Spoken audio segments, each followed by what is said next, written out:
have quality because we know that they've got ability, but then they haven't been putting up the best, most consistent performances. You know, particularly on the side of TT9, they've not been winning games. But what I've always said, if you've got two evenly matched teams, you're going to have an entertaining game of Siege. No two ways about it. And I think that's the sort of area, that's the category that this game falls into today, is two teams that are actually going to be really pretty evenly matched, and I think this is, as you say, going to be a slugfest, especially somewhere like Clubhouse. I wouldn't expect to see a massive map advantage for either. And, you know, you look at the side of TT9, they've lost 3 games, fair enough, but they've secured at least 4 rounds in every game, Des. They've come close. Yeah, and just going back to Clubhouse for a second, for both teams, it's kind of in the midfield. It's a 3rd to 5th preference map, which, being honest, when you're looking at how teams tend to ban in a best of 1, they're removing 4 of the maps either away from their opponent or their own weak maps. So you do end up in that kind of 3 to 5 range. So I'm not too surprised to see us going here. I did, however, DM Leader just before this game started and said, hey, Clubhouse, why? And he was like, they banned all the juicy maps. And I was like, so that's it. We just go back to the basics. And he was like, yep. And I was like, sweet. Makes sense to me. So let's get into things. Starting off on the defensive side is Navi, as we've already touched on. Tim, they're going to kick things off inside Gym and Bedroom, a site that has really risen into popularity with the fall from grace of Cash and CC. Really, Gym and Bedroom and the basement are the 2 main sites on this map now. Yeah, absolutely. And seeing Gym and Bedroom come along as a primary choice is definitely getting tasty. It's getting spicy because, as you say, that signals it. That's the big telling point. You know, yeah, you can say, well, this team likes it a bit more. Maybe that team prefers Cash CCTV, that one with Syntape Bar and such. But at the point where teams are coming in with it as number 1 primary choice, then, yeah, you are saying that has definitely risen to the top of the pile along with Basement. So we're going to see a hold in Cash and CCTV by the looks of it. It looks like we might actually see a rehost first. We've got a call for it, but that'll need to go through the admins, so we'll see what happens with that. But it looks like Navi are shaping up to hold on to Cash and CCTV side of things. They're going to be trying to lock that down, basically, just to try and prevent the attack coming in from multiple angles. They don't want to be suffering too much pressure from everywhere. So the longer they can hold on to that east side of the map, the better. It also prevents the window push as well, because as we've said before, they've got control of that CCTV window. So then the attackers need to be careful because they know there's always the opportunity for that little poke onto their flank from the window. I really enjoy this setup on this site, and it feels it's been around since the dawn of the game, really. But it's like the saying goes, there are 3 things that are certain in life: death, taxes, and an extended hold on Gym Bedroom. That definitely was a thing. Don't question it, Tim.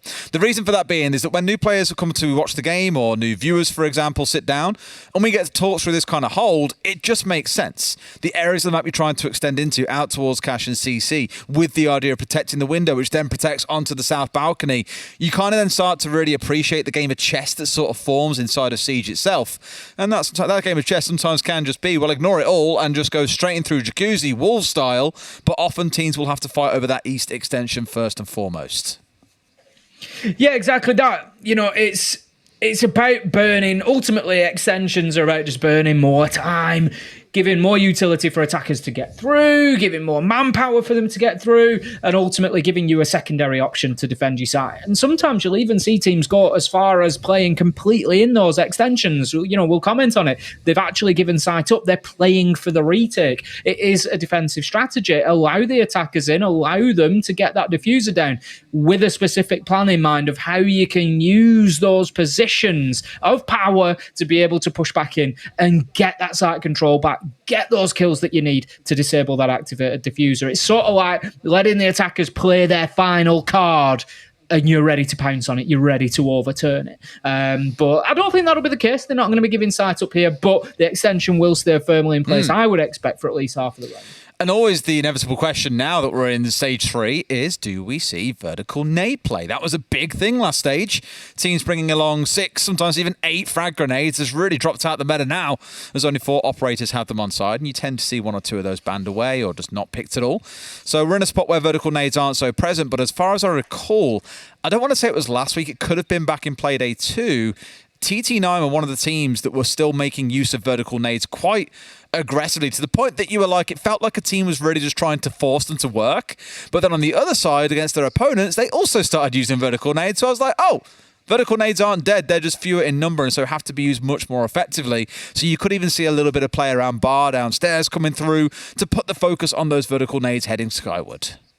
Yeah, I'd agree. I think there's certainly an opportunity for a little bit of a comeback, a little bit of a resurgence. As you say, we've seen them drop off. I don't think that's necessarily down to the effectiveness of vertical nades. We know that they are still effective against personnel. It's the utility particularly that's been impacted by recent changes. But so they are still useful. But what we have seen is a shift away from operators like Finker.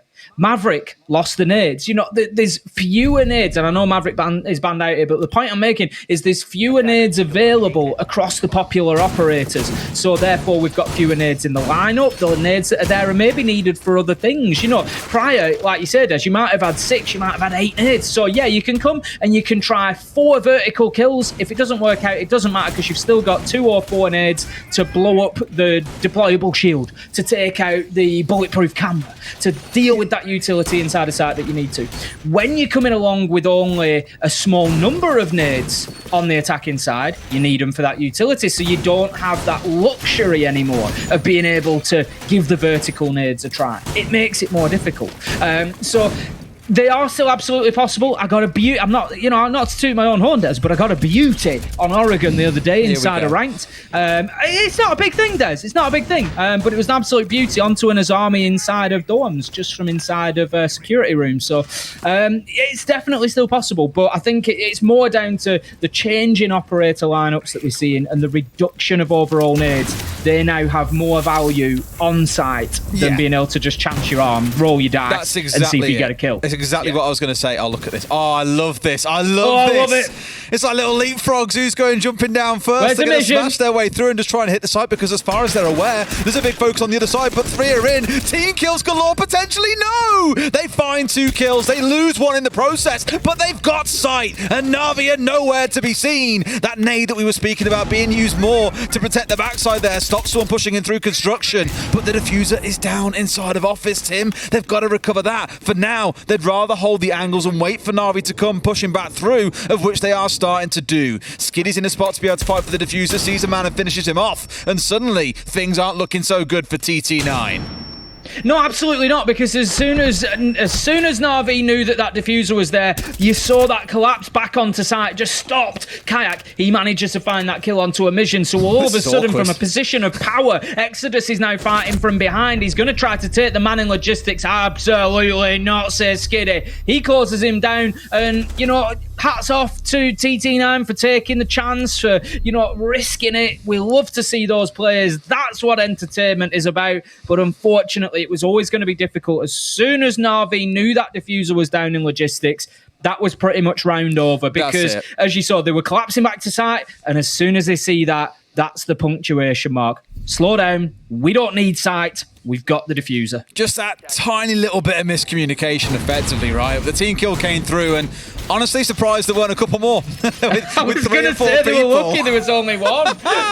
Honestly, they'd have tried to kill one player on Navi and probably had to cut through 3 of their own to be able to even get a shot off in the first place. But again, I appreciate the intent, like you say. They tried something, it didn't work out. Can't knock it every single time.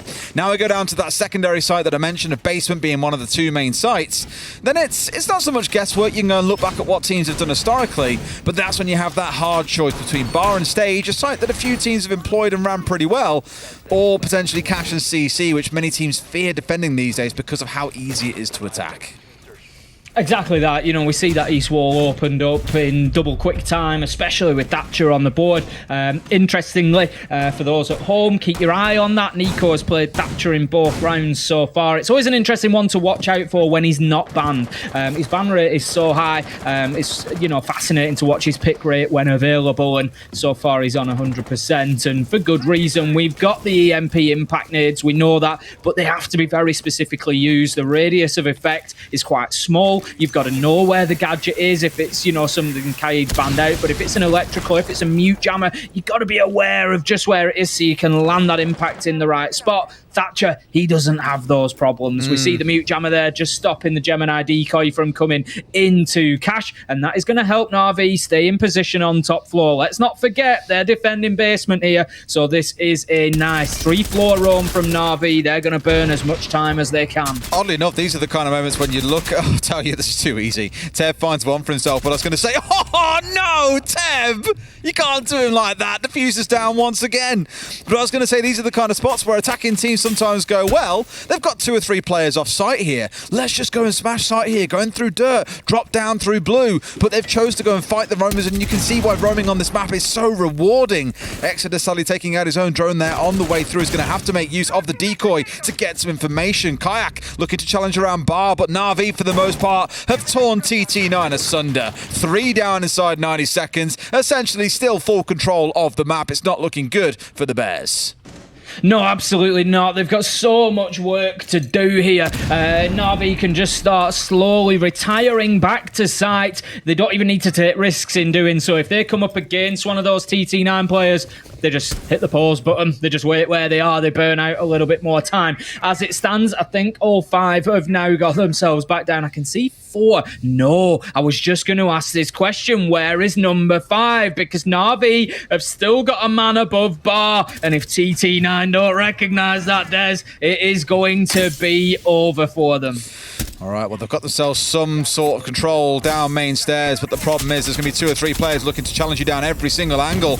Hatch also being opened up here as we get in towards that last 40 seconds or so, and Exodus is starting to make his move. In towards Moto he goes, with support coming in from above. But if they manage to pull off any kind of plant in here, it would be an absolute miracle. Tev makes it a 3K in the round, was going for the 4th, but a mission finds him first, only for Skitty to get the close out. 2-0 to Navi. Going well so far for the side of Navi. Now, I'm going to say something here, but I'm going to preface it very, very carefully. I am not being critical of Amishan, and I'm not saying that he's not going to have a good game, but what I am going to say is at this point, I'm starting to wonder, we've been saying it for a few weeks now, what happens to TT9 if Amishan doesn't have a big day? So far, little bit quiet. It's only 2 rounds in, and that's why I prefaced it by saying I'm not being critical yet. And I wouldn't be critical of him at all, even if he does have a bad day. The thing is, this is the point. He can't turn up and drop 15 to 20 kills every single play day. That's not going to happen. So TT9 needs somebody else to step up. And if this is the day that Amishan cannot deal those sort of numbers against Navi, that's where the questions are going to be answered, or potentially not. Who on the side of TT9 is going to step up? Because right now, Des, it's nobody. That's it, and it's been the concern for them across a number of weeks. The number of, we've had 3 games down. I think after pretty much every single one, all of us have been like, wow, Amishan was great. Had a 3K, a 4K, an ace, for example, had 14 plus kills in every single game. Like, wow, he's really a great player. But as you say, if he's not showing up on the day, who is then going to step in towards that spot? And that question will be asked now, I imagine, until we start seeing some big changes in TT9, either in terms of roster or in terms of playstyle, because otherwise it does feel like they're sort of middling things out. Let's see how they do in round 3, though, if they can figure things out on what is technically the offsite, as mentioned earlier on. Cash and CCO bar and stage are the 2 choices that you get, and Navi have put their stake in the ground on bar and stage. Not that that means they won't roam, of course, Tim. They've got a full setup on the upstairs here featuring castle barricades. They're just really trying to lock things down, also making use of the bandit. Interestingly, I think it's onto the single wall inside of construction itself, just to stop the attackers opening up that wall and getting a long line of sight through towards bedroom.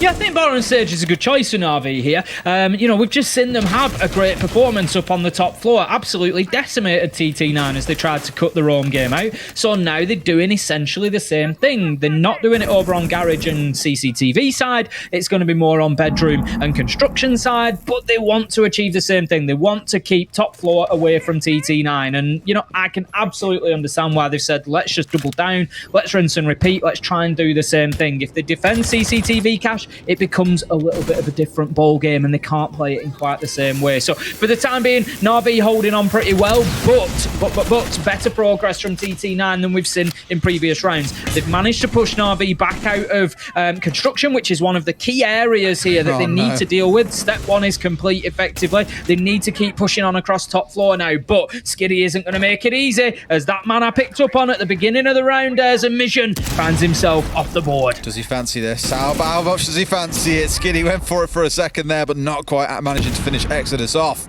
Has lost about half his HP though, so still come off worse for wear in that small brief exchange. You saw these members of TT9 as well being flagged by the Vault Cam coming out of Nath. Yet the fact that we've spent 2 minutes, Tim, and they've only just about started to get control on the east side and started to open the windows up, it's a little bit nerve-wracking for them, I think. Yeah, that's it. They've done nowhere near enough work at this point. And that's not going to help us, Skitty. He manages to take down the half health that Exodus had, but the trade comes in from Scyther. There is something there. There's a glimmer of hope for TT9 as they continue to try and take control of the top floor. Nico, he's going to get flashed, unfortunately, pushes into logistics.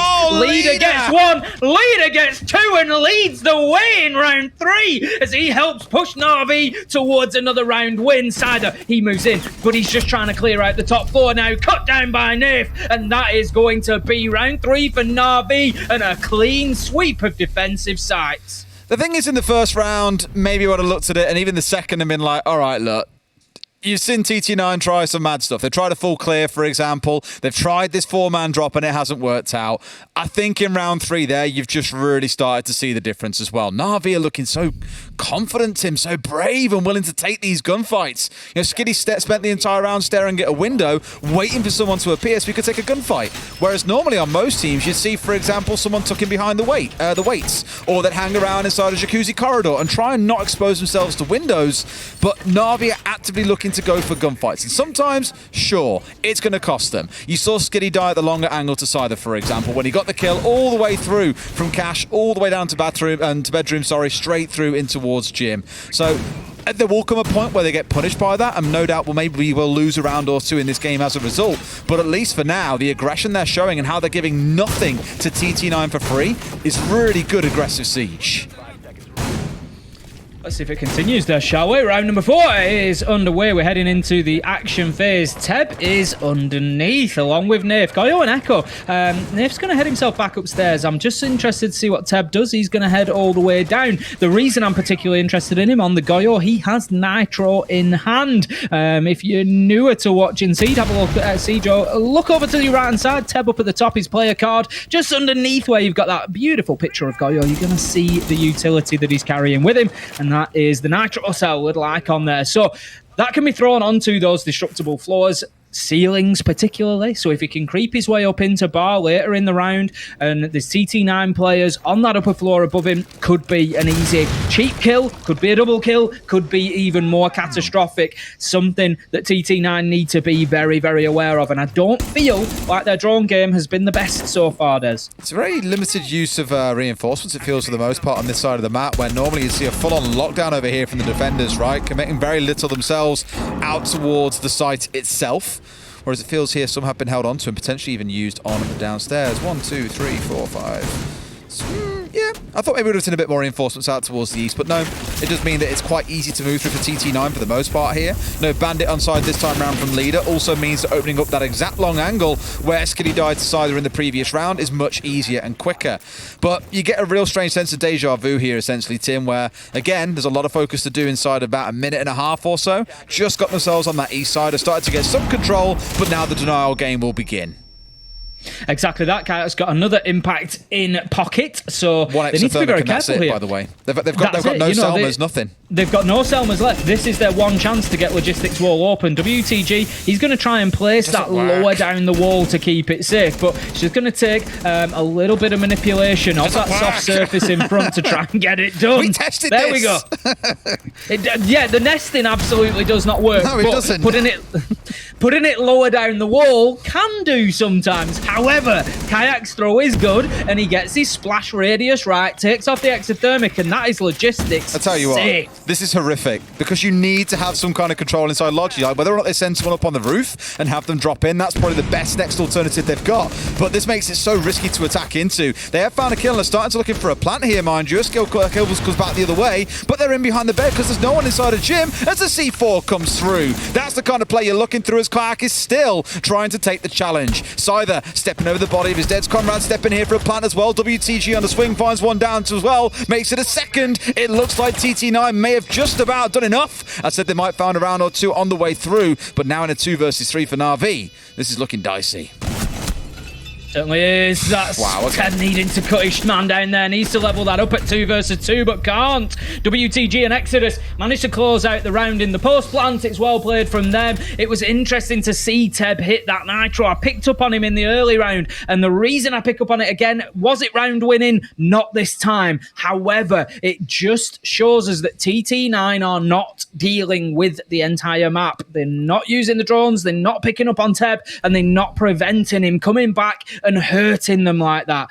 That could have been a very different situation. They were fortunate in where the diffuser went down. There was the opportunity for Scyther to get in there and get that plant going again, so it worked out for them. But if they continue to leave players out in the map, not just today, but in future play days, they will get punished and they will lose rounds because of it. So TT9, you got that one done, but make sure that you learn the lesson.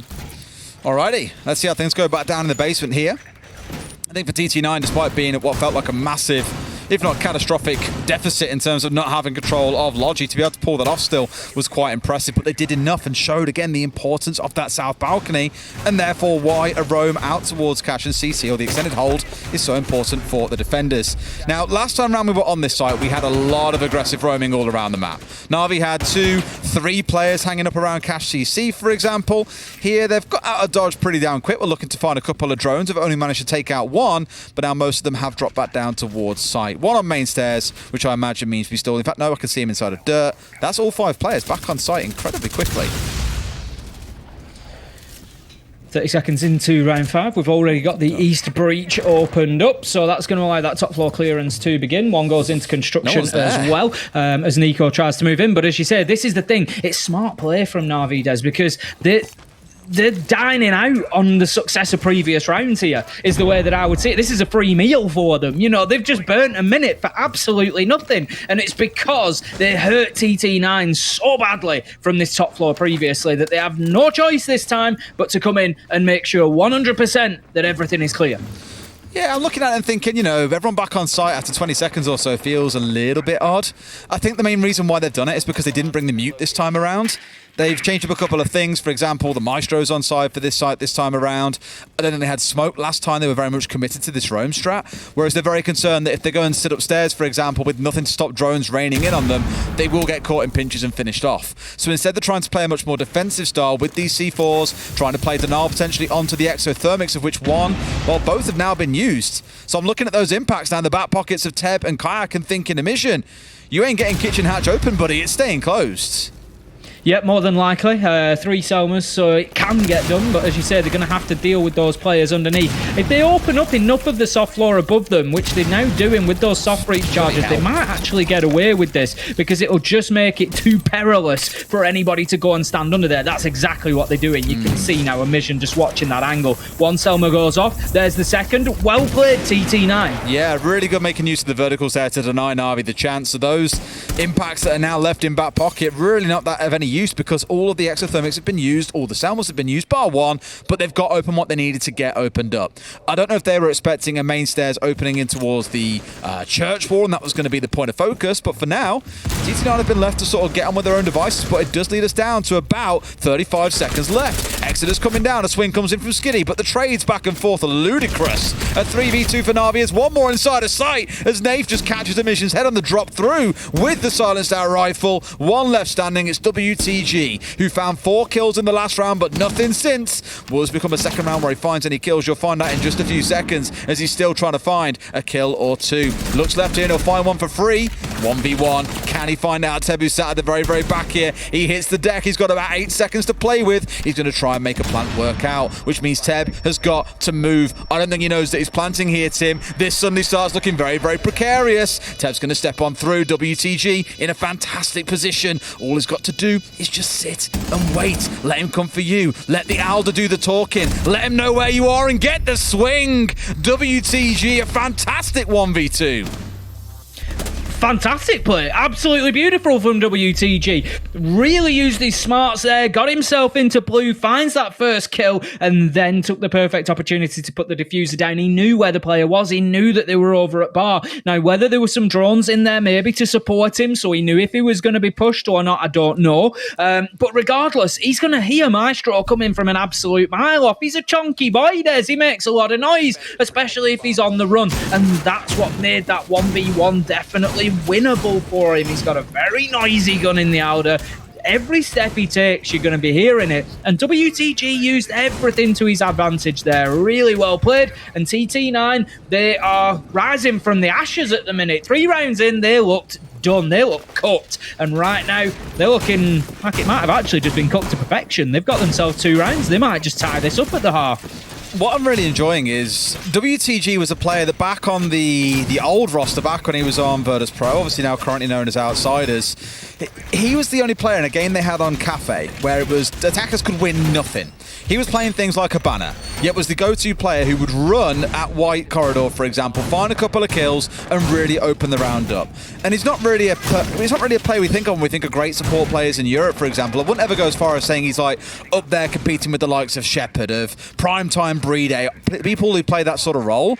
But I do see this capability in him every now and then, and every few games where he does pop off and play ridiculously well. It might not be super consistent, but this could be one of those games where that question too, who stands up in a mission instead, the answer may well turn out to be WTG. Certainly could be. It's looking likely here on Clubhouse at the least. We're going to be in the final defensive round for Navi now. It's going to be back to Gym and Bedroom. We saw them win it in round 1, but lose it in round 4. 50-50 win rate for them so far. TT9 lessons to be learnt from round 4. They allowed Teb back onto the flank to hit him with the nitro, to put the diffuser down on the ground, but they were still able to overcome that setback and get themselves the win. So Navi this time just holding on to Cash and CCTV a little bit more. Nath is still in there. He's got support from Catwalk. They really don't want to let this east side go this time. They don't, but depends exactly how hard TT9 are happy to fight for it. They've got a couple of nades in back pocket still to use. And by the way, 9 breaching rounds and a sledge. Maybe a little bit excessive. Exodus charging on up, but that's exactly why we love those wee-woos. Gives away the information, saw it's a trade, but you still lost 1 man. Down goes Exodus, so Fear off the board, and Teb in the same spot as back in round 1 finds himself a freebie. A second? Make it a third, why not? It's Kayak to collect that one, but 2 kills come in for TT9, and suddenly, Tim, things aren't looking as peachy as maybe we first thought. Not forgetting that this isn't even the site. This is just the starting point of this attack, and already we're down to a 2 versus 2. Yeah, maybe Navi not using those man advantage situations as well as they could. We keep seeing them get these couple of kills and then TT9 are able to rein them back in, and it's quite often this situation of 3v3, 2v2, and it's coming down to a bit of a scrap on site, and that's what it's likely to be again. A point to the credit for Navi is that they've got Kayak alive and in sight here. We know that he's got a good brain for the game, and he should be able to play around this, and then they've got the gun skill of Leader. So this should be doable for Navi. Looking at the health on the side of TT9 as well. WTG very low, 2 bullets max. We'll see him done. Nico also had a bit of chip damage, whereas Kayak and Leader, they are fully juiced at the minute, but Kayak just gives his position away, Des. WTG knows he's there, he's going to ping him out, but Kayak moves away and the opportunity passes by. He's back again. Oh, the timing is unreal! Kayak finds the man with the diffuser as well. Nico, the last one left standing, staring down the face of 2 with just 15 seconds to play. We tend to know how these ones end out. He's coming on to the end of a shotgun, finds the 1 man, and understandably, Kayak is like, get me out! Get me out! Drops down the stairs. There'll be not enough time for Nico here, I imagine. He'll try and make the stick, but just about a couple of milliseconds too late. Will not be able to make it happen, and Navi hang on by the skin of their teeth. Yeah, he knew that planting in the position, if anybody at home is screaming at him, just hit plant immediately. Planting in that position that the diffuser was in was as good as giving the round away anyway. It didn't matter because the hatch was open. Kayak just goes underneath. He's going to take his man down. Kayak knew exactly where that diffuser was. So no choice but to move across there. And that's going to be round for Navi. But again, Des, even in that advantageous situation, 2v1, they still got reeled back in. There was still a chance for TT9, and Navi just need to be a little bit more clinical in those late rounds. You got to feel for WTG. That's a situation I've been in a million times. He's stood on gym window. He's watching that angle. He sees his man. He gives it another 20 seconds. Surely he's gone. Surely he's left. I'm now going to go in through the window and think about a plan. And the second that he does and he takes his ADS off that corner, Kayak comes round and shoots him. It's siege timing to a T.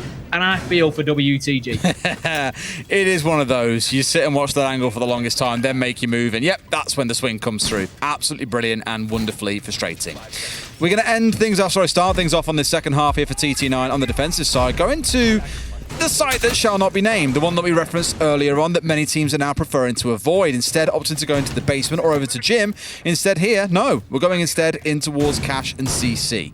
This is going to be a telling round for me, I think, Tim. Navi, they started out strong. I think TT9 will feel cheated that they couldn't get themselves a 3-3, if not 4-2. So, realistically, Navi have got to start strong, pull us ahead to 5-2, and show us they can get the full 3 points. Yeah, I'd agree. And I feel like TT9 have maybe given them an opportunity to do that here. They've gone to CCTV and Cash. It's a site that we've spoken about. Navi chose not to go here. It's one that attackers have got better and better at over the last 12 months particularly. So it's not going to be easy for TT9 to hold on. It feels like a roll of the dice, but it could pay dividends if they hold on here. Because think about it, they can then go to Church Arsenal. They can then go to Gym and Bedroom, to those more popular 2 sites. And so TT9 could well find themselves off their first defensive rotation coming out 5-4. So it's all up to Navi here. They can't give anything away. They've got to get this round done. Well, what I'll give is a comment. I was going to say, I commended Navi for being aggressive in the early round. TT9 have tried that, but Navi, after running it for 6 rounds themselves, have got the perfect read and have dealt with 2 players super early on, giving themselves still over a minute and a half to play within a 5 versus 3 dream start to the half. Make it a 5v2, why not? And not even taking a lot of damage, to be honest. Teb and Nath a bullet each, but certainly not the end of the world, not when you're now in a 5v2. The problem that TT9 have got here is that Navi have got the manpower, they've got the time, and they can actually separate and they can come on both sides here. They're probably not going to necessarily worry too much about dealing with Cider. They can push up red stairs, they can push in through construction, they can just make life a nightmare for Nico, take him down, and then Cider's left out in the cold inside a garage just having to deal with that situation. Alternatively, they do the same thing into garage. They take Cider out and they leave Nico out in the cold. So one way or another, they just need to focus on one of these players at once. Well, they found the one, and the man a little bit blind as well, but I say that, and 2 come in very quickly from Navi, closing down on the last couple. More an unfortunate loss to lose the 5th man, or the 1st man, I guess, in the round for them, but a comfortable closeout in the 1st. And like I said, this is the kind of stuff I wanted to see. If Navi had a good, decisive first attack, you start to feel confident for them. TT9 clearly feeling less confident, calling their tactical timeout. Big gamble for TT9. As I said, going to that site, we know it's not one of the most powerful defensively, and that's what I was concerned about. Navi come in, get themselves around, and all of a sudden it's 5-2. You're 2 rounds away from losing the match. So big risk for TT9. Had it paid off? Yes, I think it puts them on the front foot, really gives them a strong position. But right now, they're fighting for their very lives inside of this. They're going to take the time out, as you've said. They need somebody else to step up. Again, it's that one-man show. Yeah. This time it's not a mission, it's WTG, but where is everybody else? It's always the nervous thing. It's the kind of thing I speak about for teams that are at the top. I think about like TSM back at SI when I say this. When one of their front 3 players had a quiet game, you could rely on like Gio or Charla to go absolutely nuclear and carry them through a game. Or you'd rotate one of the other 3 players into the sort of frontline role, and they just always had someone who was on their game, playing well. The battle kind of comes in for TT9. That I know WTG's had a good game, but let's not also lie about this. He's had 1 round where he got a 4K, otherwise he's sat at 4 and 5. There's not really anyone on the team stepping up particularly. So even when Emission's offline, for example, there's just no one in particular that you can turn to and say, okay, it's your turn to play well, your turn to drag us through some tough rounds. On the other side especially, Skiddy's had a field day, Teb's had some good kills, Kayak's got involved, you know, across the board, we've seen involvement. And for TT9, I don't know, it's hard to believe when you don't see it across so many play days that more than one player can step up. Yeah, exactly that. I think, you know, as you say, yes, WTG played well, but ultimately we're not talking, you know, 15 kills at this point, you know, which is when we say Mission's been playing well, that's the sort of numbers that he's been putting up. So, yeah, definitely needing a little bit more from everybody on the side of TT9. They are still in this, but Navi right now, they're going to be smelling blood in the water, I'm sure. They're going to be circling, looking for those full 3 points here. They've had a reasonable start so far to this EUL season. Navi, you know, not looking terrible. Middle of the pack in 7th position as it stands, but 3 points here will rocket them up to 3rd for the time being, depending on other results. So, you know, it's there for them. They know that the reward is there, and it just feels like these players can taste it at the minute. Now, they're going to have to try and shut down this roam game from TT9. Make sure that they get them cleared out before they start pushing down onto the basement. Skiddy is working to do exactly that, and right now, what they're doing is they're cutting TT9 off. Yes. And that's the beautiful part for so many defensive, well, attacking teams. They've got this ability to find and isolate individual players and shut them out of the game or out the round. It just gives you the kind of 5v4s, 5v3s, even 5v2s like we saw a little bit in the last round as well. So for TT9, what are you going to do? This is normally when you're playing behind something like a mute jammer. I love the really high-placed exothermic there, by the way, just to deny away the possibility of something like a jammer blocking things out for them straight on the way through. And now they've got all these walls opened up inside 90 seconds. Again, good pace being shown, but we've got to see where the attack is going to come from next because they don't have that east side control. The big focus of the first half on this site was always looking out towards Cash and CC. Skiddy may even find himself getting shot in the back here if he's not too careful. Well, this is it, and this is the exciting bit now. As I said, they've got Exodus cut off effectively here, so it's how they deal with him now. They've started the work on towards site. They've got their access in through Jacuzzi Wall, so they don't necessarily need construction side here. But Exodus, he was cut off, and he should have been cut off, but ultimately is able to find a kill onto Nath, and that is maybe just a little bit of taking the foot off the gas from Navi. They know he's down there. They've been covering the stairs, but they haven't gone ahead and tried to get that kill. Teb, he's going to find one back onto side. That leaves us 4v4, but Exodus still not dealt with.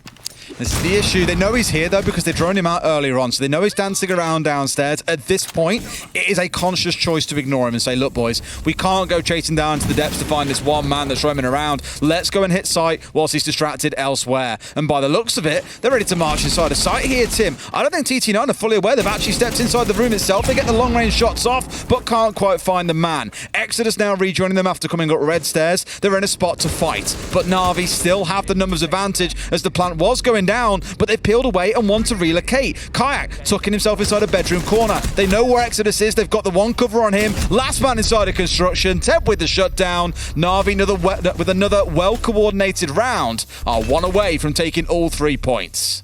I like that from Navi. Not one, but two adaptations through that round, showing that they've got multiple plans in how to attack that they can take that decision. Kayak moving his position into bedroom after the initial attempt to plant, but also the way they dealt with Exodus as well. Very, very well worked in that something goes wrong, that's okay. Let's just rotate around. Let's mix it up. Let's do plan B, plan C, and that's what great teams need. They need those multiple options, and Navi looked sharp on there. Exodus, he was a little bit unfortunate. He manages to get Nath. He got himself all the way back to site. It just wasn't impactful enough because the rest of his team didn't step up inside of site.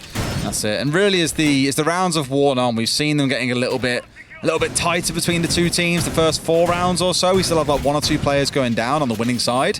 5 and 6, much closer. 7, very one-sided. That round there also starting to pick up to be a bit more one-sided. So a small lull in the mid-game for Navi, but it feels like now they've really got their pedal back to the metal once again and are showing TT9 what it means to come up against them. Down to the basement we go for what looks to be the very last round, unless TT9 can pull off something special here to win their first defensive round. Underway we are then in what could be the last round. TT9 looking to get aggressive here. Emission not had the best of days, 3 and 8. Just trying to get something going on that garage door there, but it was a very watered down attempt is what I will call it, on trying to find anybody outside of that door. Obviously not too confident. Exodus waits for the longest time by the kitchen door there, but again, the opportunity just doesn't present itself, and you feel like that's something that's maybe plagued TT9 through this matchup, is just those opportunities not presenting themselves. And Navi are looking pretty good. Look at this progress that Skiddy's making. If he knows his man is here, this is going to be a freebie. Oh no, Skiddy! They were not the shots to be whipping, my man. That's a C4 in the back pocket of Exodus as well. Call it a gold bar. But no, just about makes it away. And is even looking here for a potential reswing back onto Skiddy. But Skiddy's charging on forwards. No! Doesn't expect the man to be so close. And what looked to be such a good start for Skiddy, Exodus puts a stop to. That's a good turnaround for TT9. Really good. Really, in many other rounds, that is an opening kill for Skiddy. But as you say, Exodus manages to keep himself alive, keeping Nitro on the board. Just really good utility and good play from him there. So leaving us now in a 5 versus 4. We're going to have the hatches getting opened up. This will be a little bit of a lull for TT9 now. They don't have anybody out in the map particularly. They're just going to have to wait for the round to play out, for the push to come from Navi, and then they will react to it. That's exactly it. Unless they really fancy getting Brave up blue stairs, for example, or trying to push their way up main. But when you've got Kayak set at one, no doubt Drone watching the other, just doesn't really feel like it's worth the risk. But with this vertical control being established, they can start trying to think about a way forwards. But as you said, Tim, I think TT9 are actually in pretty good spots right now. They've got themselves back on site. They've found their opener. It's comfortable. They haven't got to stress too much, but it does give Navi quite a little bit of free agency here to keep on opening things up. It does. It's not the end of the world to try and turtle up in this site. Absolutely not. Teb going to take a ton of damage inside of the kitchen there, and that puts him low health as well. So things certainly not looking good for Navi here. If it comes down to one of those last 20-second fights, and Nico's just holding an absolutely beautiful angle there between those shelves up to the kitchen hatch just to make things difficult. Nade's going to come out to try and deal with players just inside. No, it's going to be the flashbang that goes rather. Just trying to deal with that utility for the drop to come into blue. Emission needs to just be aware of that, but he's got Nico in support as well. He can switch his attention and play over the top of that deployable shield. Scyther there. Honestly, TT9 know what's going on here. They've got a great read on. Scyther is unstoppable. I thought he got the first kill, but he didn't, but instead was on the assist. A bit of a team kill to kind of put him to bed, but it doesn't matter. TT9 destroying Navi on the downstairs defense, and we'll see where they head to next. The problem is, for TT9, as much as that was a good round and a good defence, they can't make any more mistakes. It's 6-3 Navi now, and we've seen, them struggle to hold on to Gym and Bedroom. That makes me concerned that they're going to be, struggling to hold on to CCTV Cash, where Navi won as well. They've got to find wins on one of these sites, or both of these sites, rather, that Navi have already been able to win. And I don't know, TT9, they're just not instilling me with confidence about the depth of their game when it comes to bringing a new idea, a new plan, an adaptation, whereas Navi, they've had the options, they've had the ideas to be able to move around what TT9 are doing. I still can't see Navi not winning another single site on this map. That's the problem, right? You've got to go through another 3, the full rotation, and then get it up to overtime and potentially do some damage there as well.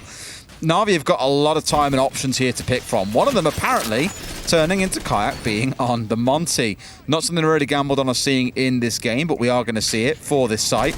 Probably good chances there, Tim. We see it come charging up through Catwalk, get control of Garage nice and quick, open the East Breach, and look for a nice standard plant there in behind the server stack.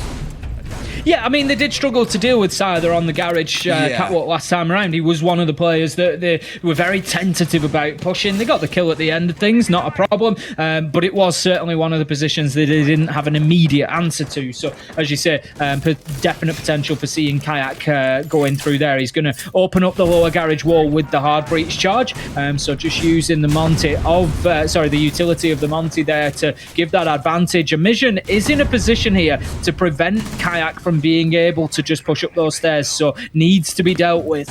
I don't think that's his goal, though. His whole thing is to be getting in through, likely, the garage door. But just by opening up those 2 panels on the garage itself, you give threat. Like, you don't know when someone's going to come peeking in from those angles and just completely dome you. So playing on the lower area of garage becomes highly risky. So that's the one thing that we've really got to consider here for, I think it was Emission who's been dancing around. How long can you hold there before someone finds a really cheeky angle onto you? East Breach is going to be open. Emission just needs to be careful stepping into lounge here. We've seen that Skiddy is on main door. He's ready to apply pressure to these small garage steps. And if Emission's not aware of that, he's going to find himself the wrong end of a knock-knock joke, let me tell you.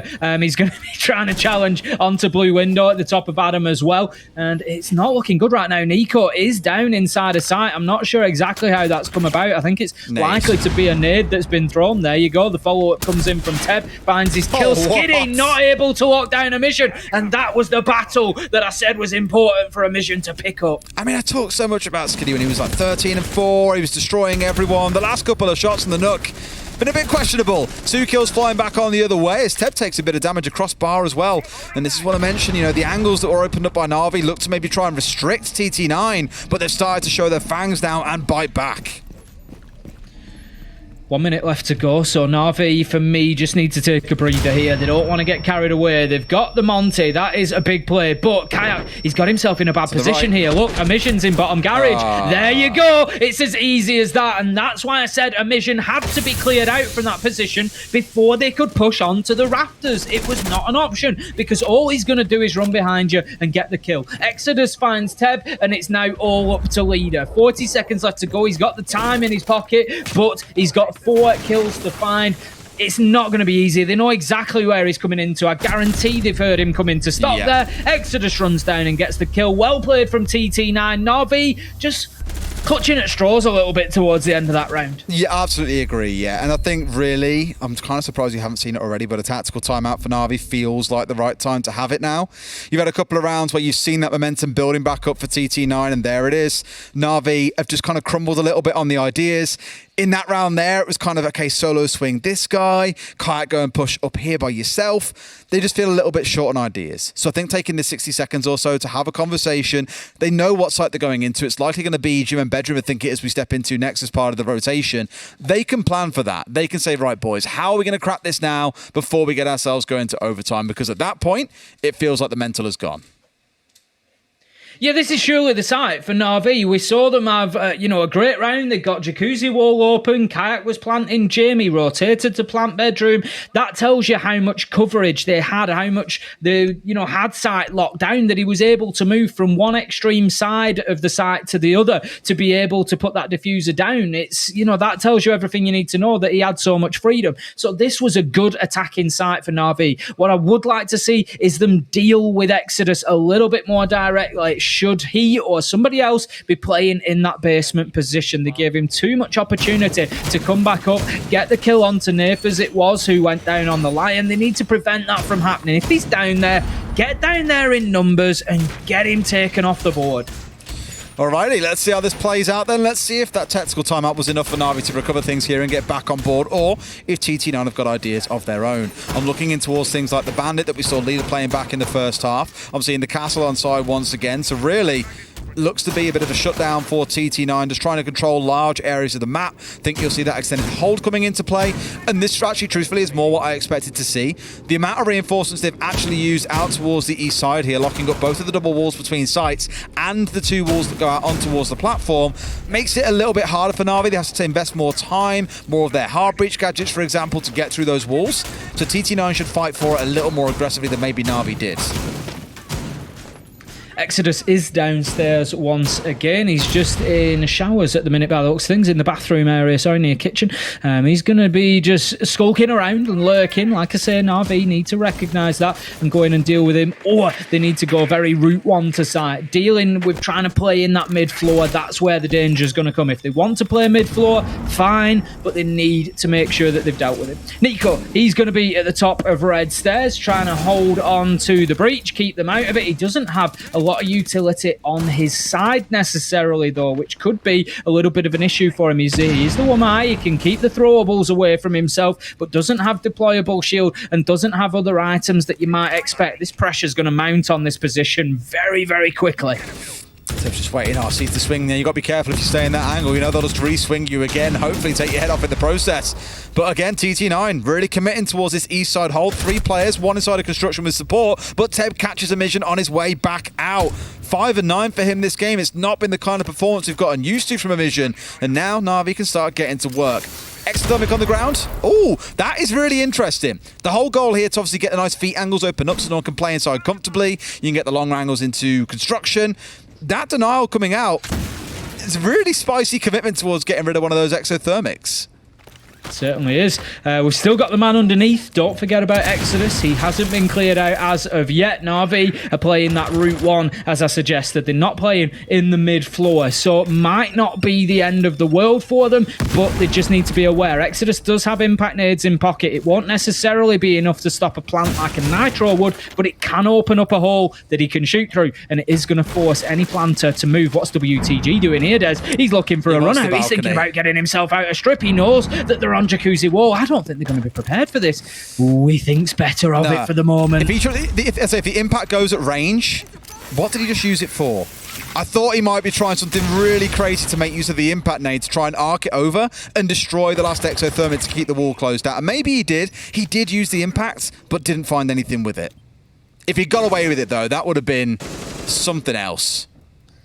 Skiddy is knocking on the door right now. He's stood just inside of construction. He's been waiting patiently for the longest time, and they just need him to have that explosive moment, get in and get kills, but it's not going to happen as Cider manages to cut him down, but Nath, he manages to find the trade there. 3-3-3 as they start to rein in. 3v2 as Teb finds Nico. Teb finds WTG. This is the Teb show right now here in round 11. Could this be it for Navi? 3v1. It is down to him to try and deny this diffuser, as I suggested that he might. Yellow ping's coming out. There's a bit of information. There goes the first. Can he find the shot? No. He's just got that tool chest in his way, but then the second comes in and he wins it, Des, just as I said he might. That is unreal. You just look in his back pocket, you see 2 impacts, you know what the game plan is. And Navi, the thing is, I don't overly blame them. I can completely align with the idea of you can't spend a minute and a half chasing someone through basement, throwing drones at them, committing players to try and push down them when you've got so much still to do upstairs. And they do try to mitigate it. They move away from Jim, they try and plant on top of the bed, but Exodus still finds the angle and they hold on for another round. We could be in for overtime, Tim, here, unless Navi can crack the downstairs, and that is not an easy feat. It's not. It's been TT9's best site, realistically, so far. You know, they were in complete command. Now, maybe if Skiddy gets the opening kill onto Exodus, we see a little bit of a different situation, but that's not how it went. They're going to need it, Navi, this time to go that way, because they're going to need the man advantage here. Honestly, Des, I wouldn't have said so, you know, 3 rounds ago, but I can really see overtime coming, potentially. This is the issue, right? Navi have got to find something, dig down somewhere to be able to turn this back around. I will also give it to TT9, though. We were sat here saying, you know, WTG's had a good couple of rounds, but outside of that, no one's really stepped up. But it does feel like the team are starting to warm into this. And I know warming in this late probably isn't the best thing, but warming in regardless and getting themselves this close to potentially being able to go to overtime is brilliant. I think we've got an issue in that our observer game has frozen, but just looking at Teb's monitor there, it looks like the game, the round could be continuing at the moment, Des. Everybody intently focused. We'll certainly see what detail we can pick up. Des and I have watched a couple of games of Siege, so, you know, we might just be able to pick up the odd thing here and there. Teb's currently drawn in through the map, I can tell you that much. I'm trying to watch it in Nate's glasses, top right corner. That's even more dedication. I can't see I tell you what, Teb's screen I could go for, but if you can catch detail from Nate's glasses, then you are definitely the GOAT. He's droning out at the minute, mate. I'm pretty sure he's watching for his boys. Teb might be the play, though. I think you're potentially right there. Where is he, Tim? What can we make out of where he's pushing? It looks like he's in bar at the minute. Looks like I would suggest he's gone back into his drones there. So that would suggest to me, and this is all conjecture at this point, you know, we are guessing, that would say to me that Navi are in control of the top 2 floors. If he's getting himself established inside of around bar, around kitchen area, they're obviously happy that top floor is cleared out, and they're looking, don't forget, they're attacking onto the basement. So they're going to be pretty comfortable at that point. And that's actually pretty quick for Navi to have done that. So we got back maybe not looking too bad. Cool, look at that. We're back in mid-round. You love it. just as things start to spice up. No one's dead. Absolute dream. Look at that, Navi have got control of the top 2 floors there. This is as if we've done this before. Weird that. Look at this big focus though coming straight in. This is why you can see the thatch coming into effect. The size of the EMPs are huge. All a church is going to get itself opened up here, hopefully. I say that as they haven't fully gone all the way through. Exodus sitting tight here as well, waiting for someone to come pushing into Moto, but he's got to be wary of the long range here. Pistol out, charges across the opening and has got himself now safely tucked in, back behind the bomb chassis.